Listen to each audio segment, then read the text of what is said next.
a.m. up to 4 p.m. on both days.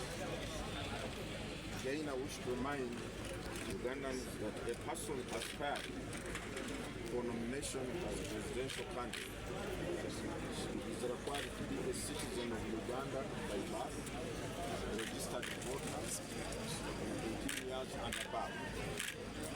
He or she is required to submit certified copies of educational qualification confirming that he or she obtains a minimum formal education of advanced A-level or its equivalent.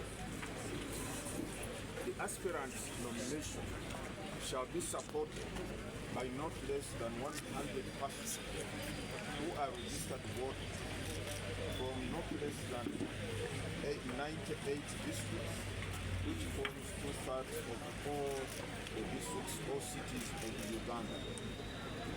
The aspirants are also required to fulfill other requirements as listed in the Presidential Elections Act and the guidelines issued by the Electoral Commission in order to be successfully nominated. These include the nomination paper in triplicate, declaration by candidates on consent nomination, proof of minimum formal education of advanced level standard or equivalent, proof of registration as a voter for the candidate or the aspirant and the proposer as well as the second.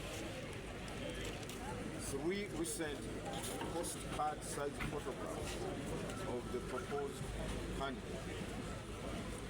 Proof of compliance with section 10 subsection 1 and 1b and 3 of the Presidential Elections Act with regard to the number of support from 2/3 of the districts of the country. Then certificate of compliance issued by the Electoral Commission. Once you have certified that you have complied with the numbers required from the relevant districts in the country, you issue the certificate of compliance.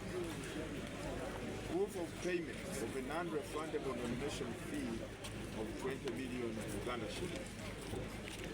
If you are an independent candidate, you select a seat from among those provided by the Electoral Commission. Then the aspirant or candidate will also be required to appoint an official agent. The aspirants are asked to bring along a proposed campaign schedule with the starting date of 29th September this year to facilitate the smooth harmonization after the nomination exercise. Access to the nomination venue shall be accessed by only persons who have been invited and accredited to participate in or observe the exercise. Further to the above, an aspirant shall be allowed into this nomination venue accompanied by not more than 20 persons, including the aspirant himself or herself. The particulars of persons accompanying the aspirant shall be submitted to the Commission in advance. An aspiring candidate will only use 2 vehicles for purposes of his or her nomination, and each vehicle should not carry more than 10 persons, the driver inclusive. Each of these vehicles shall bear a police sticker. The Commission strongly warns aspirants from mobilizing hundreds of supporters to accompany them to and from the nomination venue, as processions are not permitted along public roads during this exercise. For the avoidance of that, the incumbent president, who is also an aspirant, shall use such facilities as are ordinarily attached to his office. This is in line with section 28 subsection 2 of the Presidential Elections Act that permits him to utilize the facilities attached to his office even though he is a candidate. The Uganda Police Force, I believe, has already published the arrangements for traffic flow along the routes leading and from the Electoral Commission nomination grounds here and the vicinity as per the traffic guidelines. We have here the agent in charge of the traffic police and also their spokesperson. We highlight more on these traffic guidelines.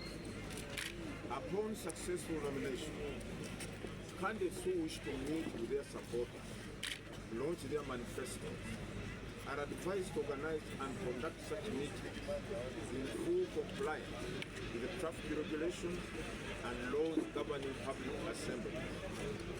The Commission, but I want to emphasize, these meetings for launch of manifestos are not part of the EC program. For us, the EC program on these nominated candidates begins on the 29th of September, when they expected to go on the campaign trail, whereupon the guidelines governing those campaigns will be put into play. But before that, we'll be required to harmonize their campaign schedules all together so that they know who will be in what part of the country in particular or specific day.